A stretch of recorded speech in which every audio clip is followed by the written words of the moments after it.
So చాలా రోజులు అయింది కదా షార్ట్ వీడియో పెట్టక. ఇవాళ అయితే సూపర్ డూపర్ కలెక్షన్ అండి. 2 కట్ పీస్ సారీస్ ఇవి. మంచి గ్లాస్ బ్రాస్ లో సారీస్ అండి. మీరు చూడొచ్చు, ఇవి మనకేంటి అంటే ఫుల్ సారీస్ లో 1500 2000 ఉండే సారీస్ అనమాట. ఒక్కసారి దగ్గరగా చూడండి, సూపర్ డూపర్ క్వాలిటీతో అయితే వస్తాయి. బ్లౌజ్ పీస్ అయితే కంపల్సరీ అండి.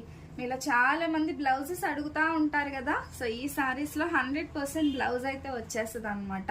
దగ్గరగా చూడండి, గ్లాస్ బ్రాసో చాలా అంటే చాలా అందంగా ఉంటాయి. అండ్ అందులో డిఫరెంట్ డిజైన్స్ అండి, ఎంత బాగున్నాయో. కాస్ట్ కూడానండి very reasonable price. 2 cut piece saris, full saris కాదు, 450 రూపీస్ అండి. బయట మార్కెట్ లో మీకు 1500 అబౌవ్ ఉండే సారీస్. సో కావాలి అనుకునే వాళ్ళైతే అస్సలు మిస్ చేసుకోవద్దండి. ఇంత బ్యూటిఫుల్ కలెక్షన్ అన్నమాట, at very reasonable prices. And ఇంకా సబ్స్క్రైబ్ చేసుకో.